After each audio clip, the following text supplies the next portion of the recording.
ایک نیا المیہ لے کر. یعنی کتنی عجیب بات ہے کہ ایک صاحب ہیں عمران خان صاحب، جنہوں نے 190 ملین پاؤنڈ یعنی $250 ملین کی کرپشن کی ہے. اور یہ میں آپ کو بتا دوں تاکہ آپ کو سمجھ آ جائے کہ میں کیا کہہ رہا ہوں، کہ پورا IMF کا پروگرام جو ہے وہ $1 ارب کا ہے. یعنی $1,000 ملین کا پورا IMF کا پروگرام ہے، اور ایک شخص نے اپنا قلم استعمال کرتے ہوئے 190 ملین پاؤنڈ یعنی $250 ملین کی کرپشن کی. اور کرپشن کیا کی؟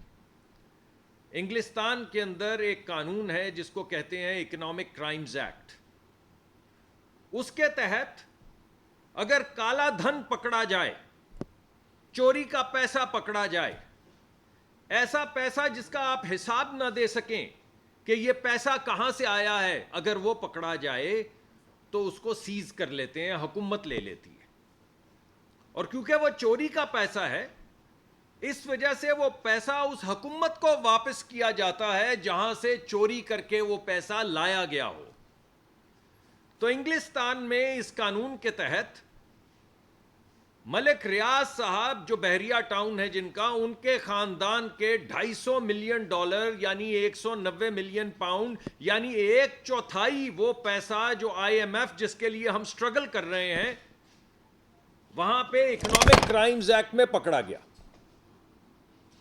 اب قانون انگلستان کا یہ کہتا ہے کہ یہ پیسہ پاکستان کے ایکسچیکر میں، پاکستان کے خزانے میں جمع کروایا جائے تاکہ اس کے ذریعے سکول بنے، اس کے ذریعے ہسپتال بنے، اس کے ذریعے سڑکیں بنے، اس کے ذریعے غریب لوگوں کو روزگار ملے.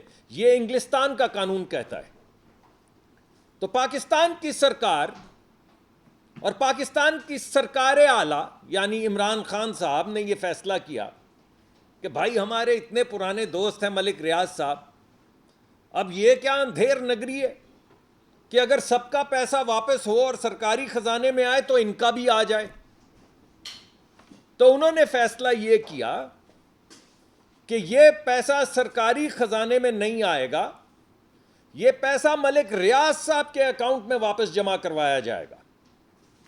اور کتنی عجیب بات ہے کہ صادق بھی ہیں، امین بھی ہیں، ریاست مدینہ کے والی بھی ہیں، وارث بھی ہیں، لیکن جب عوام کے سامنے آتے ہیں تو یہ کہتے ہیں کہ میں نے تو وہ پیسے جمع کروا دیے سپریم کورٹ میں. ارے بھائی، آپ نے وہ پیسے ملک ریاض کا جو اکاؤنٹ سپریم کورٹ میں کھلا ہوا ہے اس میں جمع کروائے. غریبوں کے حق پہ ڈاکہ مارا، جن لوگوں کو 2 وقت کی روٹی نہیں مل رہی ان کے حق پہ ڈاکہ مارا، اور ایک سیٹھ کو، سرمایہ دار کو، ملک ریاض صاحب کو آپ نے $250 ملین کا تحفہ دے دیا، اور آپ وہی معصوم سی شکل بنا کے لوگوں کے سامنے پیش آپ نے کر دیا کہ ہیں وہ تو میں نے تو یہ نہیں کیا. اور چلیے، یہ تو جو کرپشن ہوئی سو ہوئی. نہ صرف کرپشن کی بلکہ اس سے کچھ مہینے پہلے یا کچھ مہینے بعد، یعنی یہ بھی انہوں نے تکرار شروع کیا کہ میں نے کچھ مہینے بعد نہیں، میں نے تو 2-3 مہینے پہلے ہی اس سے زمین لے لی ہوئی تھی.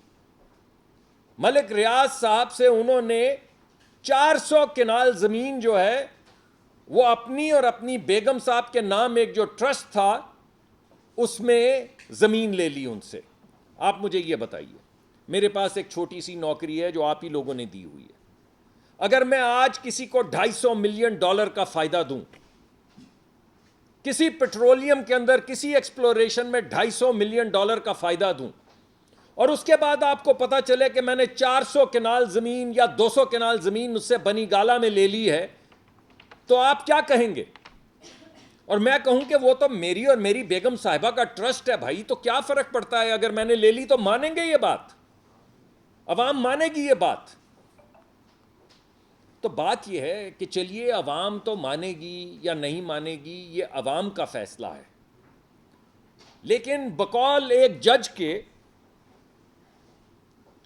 کہ ججوں کو ایسا نہیں دکھنا چاہیے کہ وہ جبہ پہنے ہوئے سیاست دان ہوں. یہ میں نہیں کہہ رہا ہوں، یہ سپریم کورٹ کے ایک جج نے کہا کہ اور انہی فیصلوں کے یہ جو ضمانتیں ہو رہی ہیں عمران خان صاحب کی، اس حوالے سے کہا کہ ججوں کو ایسا نہیں دکھنا چاہیے کہ وہ جبہ پہنے ہوئے سیاستدان ہیں. ججوں کو ایسی چیزیں نہیں کرنی چاہیے جو ان کی جورسڈکشن میں نہ ہوں، اور اگر وہ کچھ ایسا کریں تو یہ ایسا ہی ہے جیسا وہ اپنے اوتھ کو پامال کر رہے ہیں، یعنی آئین کے تحت جو انہوں نے اوتھ لیا ہے اس کو پامال کر رہے ہیں. یہ بھی سپریم کورٹ کے جج نے کہا ہے.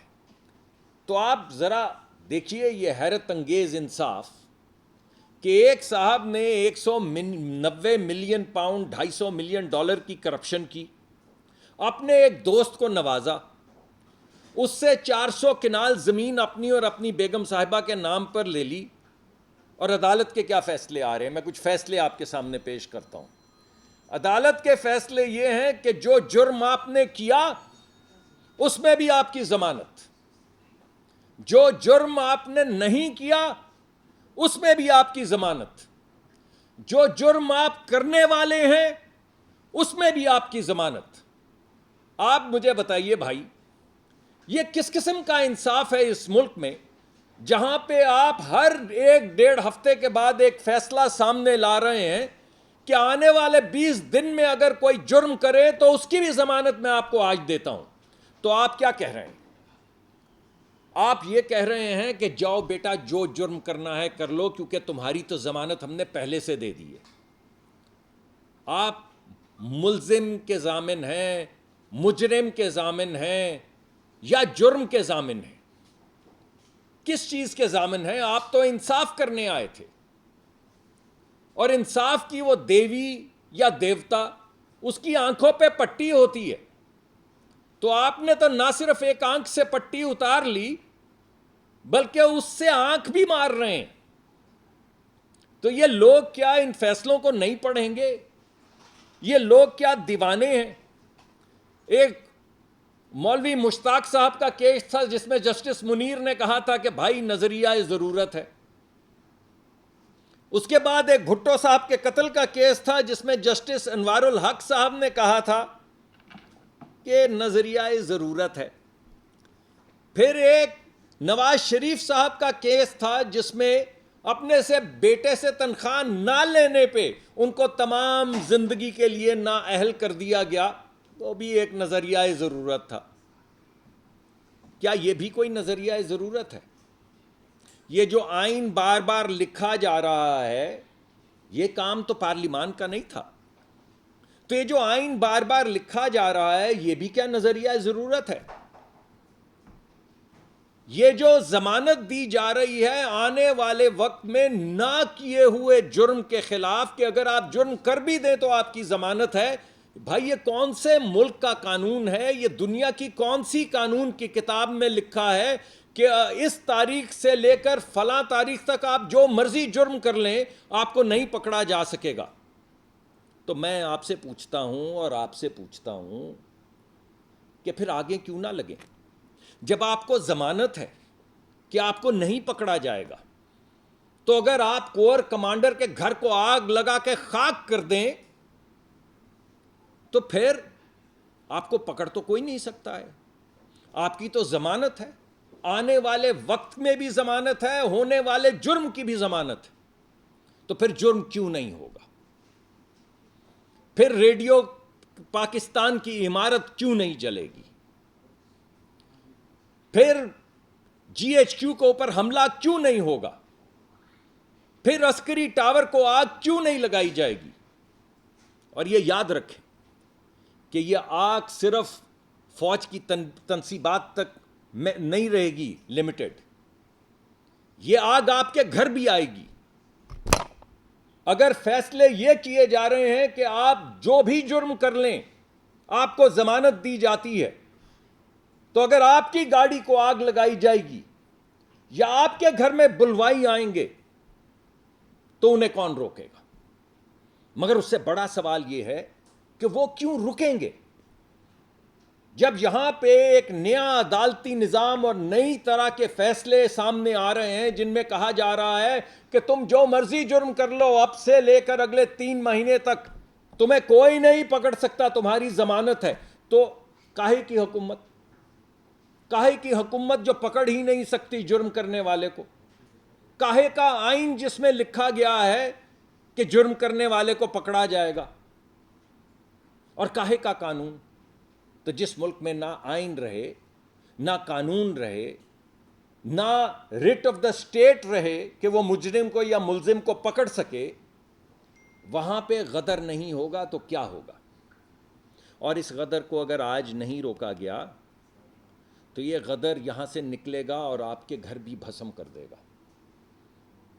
اگر ہماری تنصیبات، ہماری وہ تنصیبات، ان لوگوں کی تنصیبات جن کا فرض ہے کہ وہ شہادت لے کر اس ملک کو بچائیں، اگر وہ مجرموں سے محفوظ نہیں تو بھائی آپ کو کون بچانے آئے گا؟ تو یہ وہ سوالات ہیں جو میں آپ کے سامنے رکھنا چاہتا ہوں، اور میں یہ بار بار پوچھتا ہوں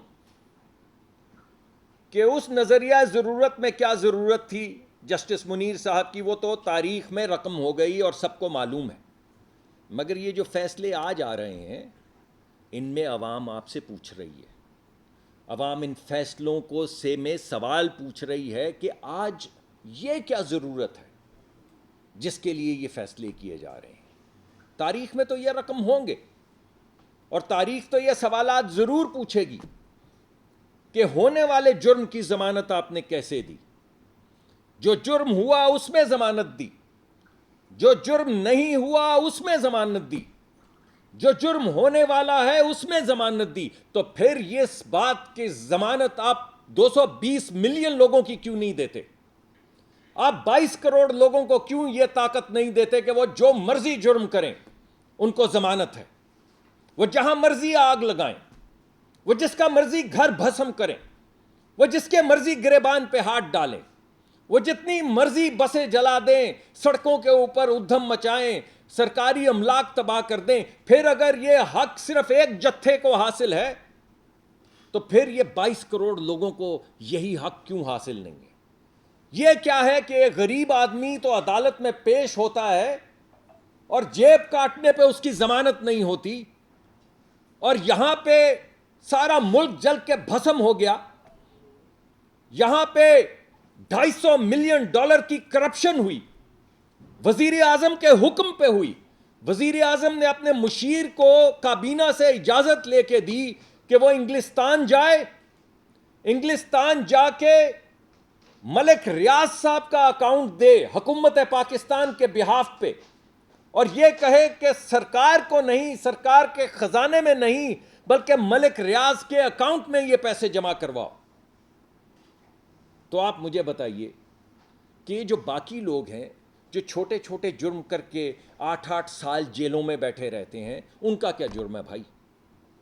پھر آپ ایسا کریں جیسے آپ نے پہلے آئین لکھا ہے، جیسے آپ نے پنجاب کی میں آئین لکھا تھا، بالکل اسی طرح نیا آئین لکھیے، اور اس میں لکھیے کہ ہر ایک کو پاکستان میں 22، یہ ریاست مدینہ ہے نا، اس میں سب برابر ہے، اس میں کوئی بڑا آدمی نہیں ہے، یہ کوئی جاگیردارانہ نظام نہیں، کوئی فیوڈل نظام نہیں ہے جس میں ایک جاگیردار یا فیوڈل لارڈ بیٹھ کے کہتا ہے کہ بھائی اگر تم جھگڑو گے تو میں انصاف کروں گا، اگر تمہاری زمین کا کوئی پانی کاٹے گا تو میں انصاف کروں گا، اگر تمہارے بچوں کے ساتھ کوئی زیادتی کرے گا تو میں انصاف کروں گا۔ لیکن تم یہ سمجھو کہ میرا بچہ تمہارے بچے کے ساتھ ظلم کرے اور انصاف ہو، یا تم یہ سمجھو کہ میں زمین کسی کی لے جاؤں اور میرے گریبان تک کوئی پہنچے، یہ نہیں ہوگا۔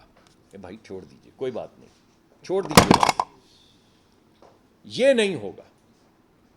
اس وجہ سے ہم آپ سب کی طرف دیکھ رہے ہیں، عدالتی فیصلوں کی طرف دیکھ رہے ہیں انصاف کے لیے۔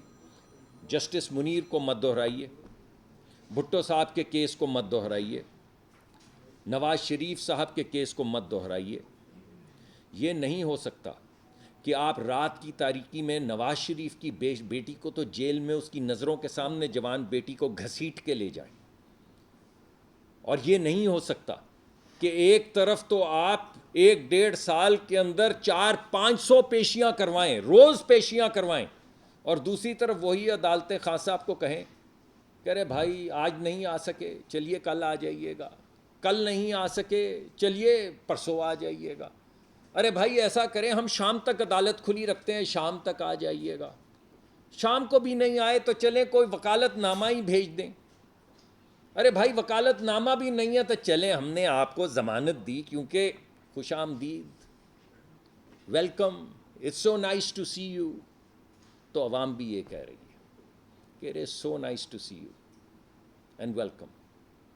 جو قوانین جو رولز آپ نے طے کیا ہیں وہ سب آپ کی طرف دیکھ رہے ہیں کہ کیا یہ ہم پہ بھی لاگو ہیں, یا یہ بھی کوئی عدالت کے بجائے جاگیردارانہ نظام ہے جس میں یہ حق صرف کچھ کو حاصل ہے, سب کو نہیں.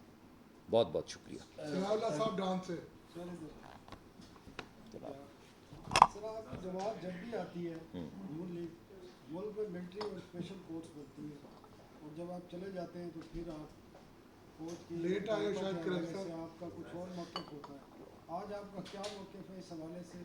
آیا کہ ڈیموکریسی میں سویلین مقدمات کو جانا چاہیے ملٹری کورٹس میں؟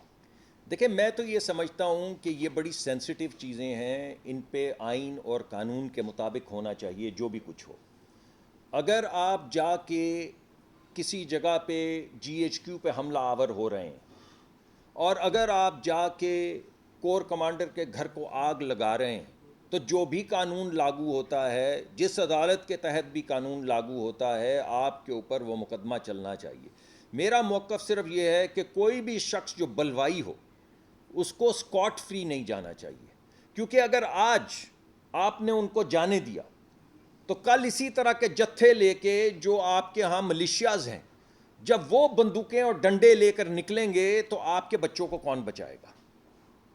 آپ تو آج نکلے ہیں نا, آپ تو بظاہر انگریزی میڈیم لوگ جو نظر آ رہے ہیں وہ نکلے ہیں. جب آپ نے یہ کہہ دیا کہ لوگوں کو حق ہے کہ جا کے جلا دو, لوگوں کو حق ہے کہ جا کے قبضہ کر لو GHQ کے اوپر جہاں پہ آپ کا chief of the army staff بیٹھتا ہے, تو میں آپ کو یہ پوچھتا ہوں کہ کل جب یہ جتھے جن کے پاس دہشت گردی کا بھی سامان ہے, جن کے پاس بارودی سرنگیں بھی ہیں, جب یہ بندوقیں اور ڈنڈے لے کر نکلیں گے تو آپ کے بچوں کو کون بچائے گا؟ اس وجہ سے اس آئین کے مطابق, اس قانون کے مطابق, عدالتی نظام کے مطابق, جس عدالت میں جو قانون لاگو ہوتا ہے اس کے مطابق انصاف ہونا چاہیے, مگر ریٹریبیوشن ہونی چاہیے اور انصاف ہونا چاہیے.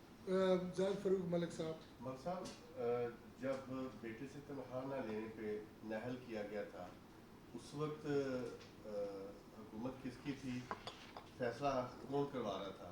جب ذوالفقار بھٹو کو پھانسی دی گئی حکومت کس کی تھی؟ فیصلہ کون کروا رہا تھا؟ لیکن کل جو خواجہ آصف نے کہا ہے پروگرام میں مالک صاحب کے کہ نواز شریف کو اسٹیبلشمنٹ نے باہر بھیجا, اسٹیبلشمنٹ نے عدالتوں سے ان کو ریلیف دلایا, کیا کہیں گے اس وقت اسٹیبلشمنٹ کروا رہی ہے یا عدالتیں خود ہی کی جا رہی ہیں؟ دیکھیں میں تو سوال پوچھ رہا ہوں فیصلوں کے اوپر, کون کروا رہا ہے وہ تو تاریخ اس کو رقم کر دے گی اور اسے اپنے اور اس کی آنے والی نسلوں کو اس کا حساب دینا ہوگا. میں تو آج صرف یہ کہہ رہا ہوں کہ یہ جو فیصلے آپ کے سامنے آ رہے ہیں یہ کیا فیصلے ہیں, کون کروا رہا ہے تو ایک بات ہے, کون کر رہا ہے یہ ہے اصل بات. تو میں تو آج آپ سے یہ پوچھ رہا ہوں یہ لکھا پڑا جو آپ کے سامنے آ رہا ہے یہ کون کر رہا ہے, یہ کس کا قلم ہے, یہ کون کہہ رہا ہے کہ جو جرم نہیں ہوا اس کی بھی آپ کو ضمانت ہے؟ مجھے بھی چاہیے پھر, اور آپ کو بھی چاہیے پھر. تو جب سب کو یہ ضمانت ہو گئی تو اس ملک کا کیا ملے گا؟ یہ ہے میرا سوال, یہ سوال میں پوچھنا چاہتا ہوں. اور اگر 190 ملین پاؤنڈ کے اوپر آپ کو ضمانت ہے تو پھر کس چیز پہ ضمانت نہیں ہے آپ کو؟ مجھے یہ بتائیں. اگر آگ لگانے پہ ضمانت ہے, جلاؤ گھراؤ پہ ضمانت ہے, کرپشن پہ ضمانت ہے, 190 ملین پاؤنڈ پہ ضمانت ہے, 400 کنال زمین لینے پہ ضمانت ہے, تو وہ تو ایک بات بتا دیں جس پہ ضمانت نہیں ہے. کیونکہ اب تو آپ نے اس فیصلے نے وہ بھی بات ختم کر دی, کہا کہ کوئی بھی چیز ہو ضمانت ہے. تو اب تو یہ یہاں پہ آپ نے رول طے کیا اس ملک میں کہ آپ کچھ بھی کریں ضمانت ہے. تو ہم تو صرف یہ کہہ رہے پھر ہمیں بھی دیں. دنیا ٹی وی سے صاحب یہ بتائیے کہ انرجی کے ریلیٹڈ میرے دو کویسچنز ہیں. آپ آج کل انرجی کو لفٹ ہی کم کرا رہے ہیں. ایک کویسچن تو یہ ہے کہ گیس لوڈ شیڈنگ پھر سے ہو رہی ہے. آپ کے سیکرٹری صاحب نے کہا تھا کہ 5 سال بعد گیس اویلیبل نہیں ہوگی, لیکن آپ پھر سے کنیکشنز لے رہے ہیں, اور جو بجلی گھر ہیں ان کو بھی اگر آپ گیس کٹ کرتے ہیں تو وہ امپیکٹ جائے گا. ایک تو یہ. دوسرا یہ, جب آپ لوگ آئے تھے تو اس وقت پیٹرول کی قیمت کچھ اور تھی, عالمی منڈیوں میں بھی $110-115 فی بیرل تھا. آج کل 75 اور 76 پر چل رہا ہے اور قیمتوں میں اضافہ ہے. تو کیا کہیں گے سوال صاحب, تو ٹھیک کرنے آئے تھے معاملہ؟ بھائی 2-3 چیزیں ہیں.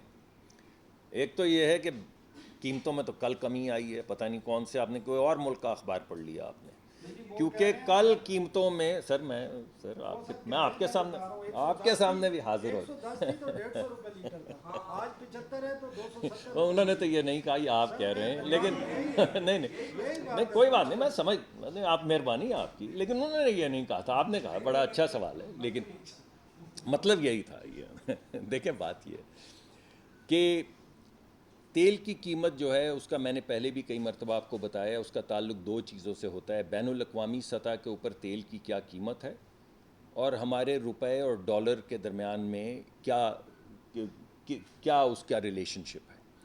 ہم بین الاقوامی منڈیوں سے, جس پہ ہمارا کوئی زور نہیں, ڈالر میں تیل خریدتے ہیں, اور یہاں جب پٹرول پمپ پہ بیچتے ہیں تو روپوں میں بیچتے ہیں, تو ہمیں بہت سے روپے مل جاتے ہیں. وہ روپے لے کے پھر ہمیں ڈالر خریدنا ہوتا ہے, جس کے ذریعے ہم تیل خریدتے ہیں بین الاقوامی منڈیوں سے. اس وجہ سے جب تیل کی قیمت میں کمی آتی ہے تو ہم بھی قیمت گھٹا دیتے ہیں, اور جب بین الاقوامی سطح پہ تیزی آتی ہے تو ہمیں بھی بڑھانی پڑتی ہے قیمت. ہماری حکومت کی حتی الامکان کوشش یہ ہوتی ہے کہ جب قیمت کم ہو رہی ہو تو زیادہ کم کریں, اور جب قیمت بڑھ رہی ہو تو کم بڑھائیں. یہ ہم ایک منترا لے کے چلتے ہیں, مگر بین الاقوامی سطح پہ جب قیمتیں بڑھتی ہیں تو ہمیں بھی بڑھانی پڑتی ہیں. دوسری بات جو ہے وہ یہ ہے کہ ہم نے کوئی گیس کا کنیکشن نہیں دیا. مجھے نہیں معلوم آپ نے کہاں سے یہ خبر سنی ہے, لیکن میں آپ کو یہ بتا رہا ہوں کہ ابھی تک کوئی گیس کا کنیکشن نہیں دیا گیا, کوئی گیس کے کنیکشن کھولنے کی اسکیم سامنے نہیں آئی. تو ہو سکتا ہے یہ کوئی افواہ وغیرہ ہو جو آپ کے سامنے آئی ہو, مگر میں اس کی تردید کرتا ہوں کہ ایسی کوئی چیز سامنے نہیں آئی. تیسری بات یہ ہے کہ ہمارے گیس کے ذخائر تو کم ہو رہے ہیں, اور ہم کوشش کر رہے ہیں کہ ہم بین الاقوامی سطح پہ انٹر گورنمنٹل ایگریمنٹس کریں.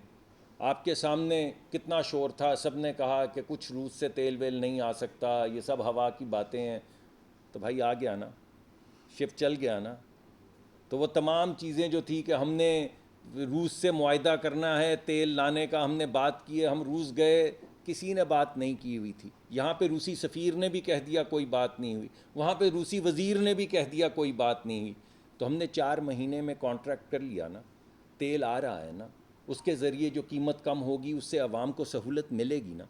تو ہم تو اپنا کام کرتے چلے جا رہے ہیں.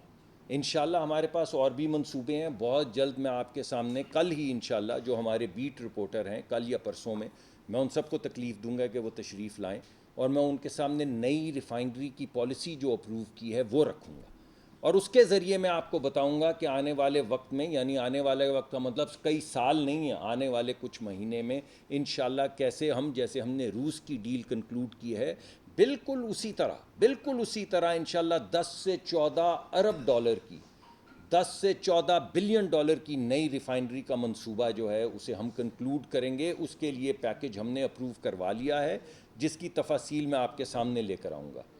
تو یہ 1 سال جو پچھلا گزرا ہے اس میں روس کا تیل بھی آ گیا, اس میں لوگوں کو بہت تکلیف ہوئی, مگر جس طرح پہلے غدر مچتا ہے ان سردیوں میں وہ غدر بھی نہیں مچا. ہم نے ایل پی جی بھی جو ہے وہ تقریباً 20,000 سے 30,000 ٹن اضافی ایل پی جی ہر مہینے سردیوں میں منگوائی, تاکہ بلیک نہ ہو ایل پی جی. جو بلیکی ہیں وہ پھر بھی ہاتھ مار جاتے ہیں, لیکن ہماری ہر سطح پہ, چاہے ایل پی جی ہو, چاہے وہ روس کا تیل ہو, چاہے وہ ریفائنری کا پروجیکٹ ہو, چاہے وہ ایک بین الاقوامی منصوبہ ہو جو بہت جلدی ہم آپ کے سامنے لائیں گے, کمپریہنسو انرجی سیکیورٹی کا ایک منصوبہ جو ایک ملک کے ساتھ ہم طے کر رہے ہیں. تو یہ تمام معاملات ہم حل کرتے جا رہے ہیں. پھر بھی مصیبتیں ہیں، اور آپ کے جو شکوے ہیں، گلے ہیں، وہ بالکل ٹھیک ہیں، برحق ہیں، لوگوں کو بہت تکلیف ہے. لیکن جیسے جیسے وقت گزر رہا ہے، چند دن میں آپ کے سامنے آؤں گا، ذرا یہ ماحول جو سیاسی ماحول ہے، یہ جو فیصلے ہو رہے ہیں، یہ ماحول بہتر ہو تو پھر میں آپ کو پوری 1 سال کی کارروائی آپ کے سامنے پیش کروں گا کہ ہم نے کیا کیا کیا. جی ایچ کیو اور کور کمانڈر ہاؤس یا جناح ہاؤس اور باقی جو توڑ پھوڑ ہوئی، اس کی اصل وجہ کیا ہے، اور ساتھ ساتھ عوام نے کیوں یہ قدم اٹھایا؟ تو یہ جو موجودہ حکومت مطلب مختلف جو پرچے درج ہو رہے ہیں، اس سے نفرت مزید نہیں بڑھے گی؟ تو چھوڑ دیتے ہیں، لگانے دیں آگ. آپ کے ہمارے گھر بھی آئیں گے تب بھی لگانے دیں آگ. کیا مسئلہ ہے؟ اگر نفرت بڑھتی ہے تو آپ کے گھر کو یا ہمارے گھر کو آگ لگانے سے نفرت نہیں بڑھے گی. تو اس وقت بھی منہ پھیر لیجیے گا، اس وقت بھی یہی کہیے گا کہ بھائی یہ جو سڑک کے اوپر، اگر سڑک کے اوپر کوئی بلوائی آ جائے تو ریاست کو چاہیے کہ نظریں پھیر لے کہ بھائی اس سے نفرت بڑھ جائے گی. کیا ہے کہ نفرت بڑھ جائے گی؟ آپ لوگوں کے جان و مال کو آگ لگائیں گے، آپ لوگوں کی اور ریاست کی گاڑیاں جلائیں گے، اس سے نفرت پھیل جائے گی. تو نہیں پھیلتے پھر. تو میرے بھائی، کوئی بھی دنیا کا ملک بتا دیں جہاں پہ یہ لاجک استعمال کیا جائے کہ وہ سڑک کے اوپر 150 ہزار 10 ہزار لوگ لے کر آ گئے ہیں، اس وجہ سے ان کو قتل کرنے دو، ان کو آگ لگانے دو، ان کو بلوا کرنے دو، ان کو لوگوں کے جان و مال سے کھیلنے دو، ان کو ریاستی اداروں پہ حملہ کرنے دو، ان کو پاکستان ٹیلی ویژن پہ قبضہ کرنے دو، ان کو پارلیمان کے اندر گھس کے اس کی دیواریں توڑ کے اس پہ قبضہ کرنے دو، ان کو ریڈیو پاکستان پشاور جلانے دو. میں نے تو ایسا ملک نہیں دیکھا ہے جہاں پہ سوال یہ نہ پوچھا جائے کہ یہ جو قتل و غارت کر رہا ہے یہ کون ہے، یہ نہ پوچھا جائے کہ یہ فسادی کون ہے، اور یہ پوچھا جائے کہ اس کو کیوں پکڑ رہے ہو، اس سے نفرت بڑھ جائے گی. مجھے تو یہ بات سمجھ نہیں آتی بھائی. رحیل صاحب نیوز 1 سے. سر جی یہ بتائیے گا، بائک والے طبقے کو آپ نے جو ایک نعرہ لگایا تھا وہ کافی عرصے سے آپ کا ویٹ کر رہا ہے. اسی پالیسی پر آئی ایم ایف کے بھی کان کھڑے ہوئے تھے، لیکن آپ اچانک سے بیک فوٹ پہ چلے گئے ہیں. اس کی کیا وجہ ہے؟ اس کی 6 ہفتے کا ٹائم دیا ہاں گیا یہ تھا. دوسرا سوال سر یہ بتا دیں کہ جو روس سے تیل آ رہا ہے اس کی قیمت آج تک آپ نے ڈسکلوز وہ نہیں کر سکتے. میں بتا دیتا ہوں، دونوں سوالوں کا جواب دے دیتا ہوں. تو پہلے سوال کا جواب یہ ہے کہ کیونکہ اعتراض باقاعدہ طور پہ اٹھایا گیا اسکیم کے لیے، میں یہ سمجھتا ہوں کہ یہ ایک اچھی اسکیم ہے. میں یہ سمجھتا ہوں کہ اگر غریب آدمی کو امیر آدمی سے جو 2 کروڑ یا 10 کروڑ کی، کیونکہ ہمارے ملک میں منیمم گاڑی چل رہی ہے 30-40 لاکھ کی، زیادہ تر لوگ خرید رہے ہیں 1-1.25 کروڑ والی، اور بے شمار لوگ ہیں جو گھوم رہے ہیں 5-7-8 کروڑ کی گاڑی میں. تو جس کے پاس 5-7 کروڑ یا 1 کروڑ کی بھی گاڑی ہے، اگر وہ 150 روپے زیادہ پیٹرول کے دے دے اور غریب کے 150 روپے کم کر دیے جائیں جو موٹر سائیکل پہ خوار ہو رہا ہے گرمی میں، تو کیا حرج ہے؟ مجھے تو یہ بات سمجھ آتی ہے. میرا یہ خیال تھا کہ یہ تمام بین الاقوامی اداروں کو بھی بات سمجھ آئے گی. اس کی وجہ یہ ہے کہ ابھی ہم نے گیس کے 2 ٹیرف بنائے تھے اور اس کو بڑا ویلکم کیا گیا تھا. ہم نے امیر سے زیادہ پیسے لیے، غریب سے کم پیسے لیے، اور اس کو ویلکم کیا گیا. تو ہمیں یہ اعتماد تھا کہ اس اسکیم کو بھی ویلکم کیا جائے گا. لیکن جب انہوں نے ایک باقاعدہ کانورسیشنز میں اور جو باہمی مذاکرات تھے ان میں اعتراض اٹھایا، تو ہم نے سوچا کہ بجائے اس کے کہ ہم پورا اپنا پیکج اپنی اسکیم کے لیے کمپرومائز کر دیں، ہم نے یہ فیصلہ کیا کہ جب تک ہم ہر ایک کی تسلی نہیں کروا لیتے، یعنی تمام بین الاقوامی، چاہے وہ ورلڈ بینک ہو، چاہے آئی ایم ایف ہو، چاہے ہمارے اپنے صحافی ہوں جنہوں نے بے شمار سوالات اٹھائے تھے، جب تک سب کی تسلی نہیں ہو جاتی تب تک اس کی جو امپلیمنٹیشن ہے اس کو تھوڑا سا ڈیلے کر دیا جائے. تو اس وجہ سے وقتی طور پہ اس کی امپلیمنٹیشن کو نہ صرف ڈیلے کیا گیا ہے بلکہ ان تمام اداروں کو میں آج بھی آپ کے سامنے دعوت دیتا ہوں، اور ویسے بھی ہم باقاعدہ آرگنائزیشنلی دعوت دے رہے ہیں کہ وہ آئیں اور اس اسکیم کو سمجھیں، اور اگر وہ سمجھتے ہیں کہ اس میں کچھ جھول ہے تو بتائیں ہمیں، ہم اس کو بہتر کریں. مگر غریب کو سہولت دینی اور امیر سے تھوڑے پیسے لے لینا پرنسپل غلط نہیں ہے. اسکیم کو بہتر کرنے کا طریقہ آپ کے پاس ہو تو ہم آپ سے بھی سیکھنے کے لیے تیار ہیں، اور اگر وہ کچھ اچھا طریقہ بتائیں تو وہ بھی سر آنکھوں ظہیر صاحب سمجھ نہیں. ہاں وہ میں نے آپ کو بتایا، وہ ہم نہیں بتا سکتے. میں نے بین الاقوامی سطح پہ جا کے ابھی امریکہ کے اندر بھی 6 مختلف جو ان کی رائٹرز اور وال اسٹریٹ جرنل اور BBC اور ان تمام لوگوں کو میں نے انٹرویو دیا، اور انہوں نے یہ سوال پوچھا اور میں نے بولا کہ نہیں، ہم کنٹریکچولی وہ قیمت آپ کو نہیں بتا سکتے. ویسے بتا دیں تو ہمیں سہولت ملے گی. کتنا ہے جی وہ سگنیفیکنٹ میرے دو پولیٹیکل سوال ہیں کہ انرجی پہ تو ہوگی. جی. آپ نے جو بات کی ابھی جو 9 مئی کا واقعہ ہے, اس میں آپ نے نہیں دیکھا کہ ریاست, آپ نے دیکھا ہے بلکہ ہم نے بھی دیکھا, ریاست مکمل طور پر خاموش ہے. ریاست نے کہیں پہ ریئیکٹ کیا ہی نہیں ہے. اب دہشت گردی کے جو مقدمات بنائے جا رہے ہیں, جو سویلین لوگ ہیں, ان پہ آپ یہ نہیں سمجھتے کہ جمہوری جو سٹانس ہے اس وقت پی ڈی ایم کی جماعتیں, اس کو نقصان ہو رہا ہے. دوسرا چھوٹا سا سوال یہ ہے کہ جس وقت اس جماعت کو پروان چڑھایا جا رہا تھا, پاکستان تحریک انصاف کو باقاعدہ طور پہ سوشل میڈیا پہ پلاننگ کی گئی, اور اس میں جنرل پاشا کے بعد جنرل فیض حمید اور سٹنگ اس وقت جو آرمی چیف تھے, انہوں نے ان کو پروموٹ کیا. تو روٹ کاز جو ہے ان کی طرف ہی نہیں جانا, ان کے خلاف بھی کارروائی نہیں ہوئی. دیکھیے میں تو آپ کو یہ کہوں گا کہ دہشت گردی کے لیے اس ملک میں ہماری زیرو ٹالرنس ہونی چاہیے. آپ کو حق ہے آپ جس کو مرضی سیاسی طور پہ ووٹ کریں, جس کو مرضی سپورٹ کریں, آپ کو بھی سب کو حق ہے, عوام کو بھی حق ہے. یہ حق ان سے کوئی نہیں لے سکتا. لیکن سڑک پہ آپ نکل آئیں اور آپ لوگوں کے بچے مار دیں یا لوگوں کی املاک جلا دیں, دہشت گردی کریں, اس کی اجازت نہیں ہونی چاہیے. اور جو بھی قانون جس عدالت کے ذریعے آئین اور قانون کے مطابق جو قانون ہے اس کے مطابق لوگوں کا ٹرائل ہونا چاہیے, انہیں سزا ملنی چاہیے تاکہ آئندہ ایسا نہ ہو. میں یہ سمجھتا ہوں کہ یہ کسی کے گمان میں بھی نہیں تھا کہ جو ہوا ہے یہ ہوگا. یہ کوئی ایکسکیوز نہیں ہے. ریاست کو تیار ہونا چاہیے تھا, کسی بھی چیز کے لیے ریاست کو ہر وقت تیار ہونا چاہیے تھا. تو اگر آپ یہ کہہ رہے ہیں کہ تیاری میں کمی تھی تو مجھے بھی دکھی کہ تھوڑی تیاری میں کمی تھی, آپ ٹھیک کہہ رہے ہیں. لیکن کیا یہ ہمارے گمان میں تھا کہ یوں نکل کے اس طرح آگیں لگائی جائیں گی اس وجہ سے کہ ایک بندہ جس نے کرپشن کی ہے اس کو گرفتار کیا گیا ہے؟ یعنی کسی نے کسی کی گاڑی میں 20-25 کلو ہیروئن ڈال کے تو گرفتار نہیں کیا. یہ تو ہمارے پاس کابینہ میں کاغذ پڑا ہوا ہے جس کو کلاسیفائی کیا گیا تھا, کلاسیفائی کرنے کے بعد سیل کیا گیا تھا. اس میں کیا لکھا تھا؟ اس میں لکھا تھا کہ جو معاہدہ انگلستان میں طے ہوگا ملک ریاض صاحب کے ساتھ وہ رہتی دنیا تک عوام کے سامنے نہیں لایا جا سکے گا. حکومت پاکستان نے وہاں پہ جا کے سائن کیے کہ اس کی جو کانفیڈنشیلٹی ہے وہ ریاست اپنا حق اس انفارمیشن کو لے کے عوام کے سامنے رکھنے کا حق ہمیشہ کے لیے ختم کرتی ہے.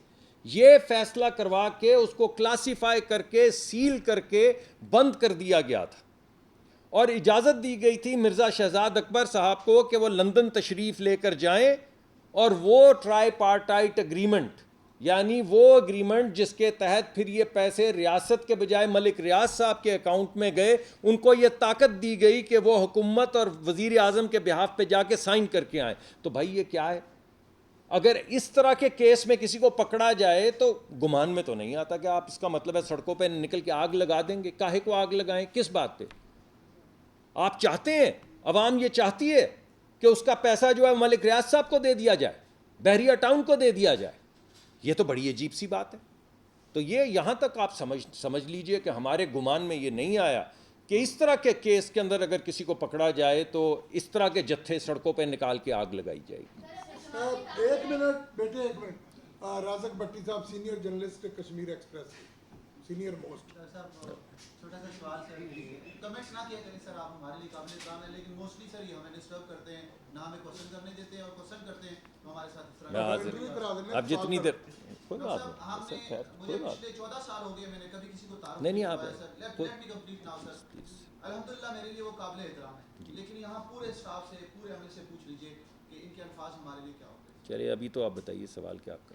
آپ کے سامنے انہوں نے سر کیا کہا؟ نہیں, انہوں نے کہا کہ سینئر جرنلسٹ. چلیے آپ بتائیے, میں آپ کے سامنے حاضر ہوں. میرے سینئر میں ان کا احترام کرتا ہوں, لیکن ہمیں اس طرح نہ. نہیں چلیے آپ بتائیے آپ کا کیا سوال ہے, حکم کیجیے. چھوٹا سا سوال کہ گرمی کے موسم میں بھی غریب عوام بھاری بھرکم گیس کے بل ادا کر رہے ہیں, اور اب بجلی کے بھی بلوں کا بوجھ بھی آ رہا ہے. رمضان ماہ میں کیا خوشخبری دے رہے ہیں, اور قیمتوں میں کمی آئے گی یا بلوں میں کس طریقے سے؟ دیکھیں, جو تو میں گیس کے حوالے سے تو آپ کو بڑی واضح بات بتا سکتا ہوں کہ وہ لوگ جو سردیوں کے 4 مہینوں میں, اور میں اس وجہ سے بھی کہہ رہا ہوں کہ اس موقع سے فائدہ اٹھاتے ہوئے لوگوں تک یہ خبر پہنچ جائے,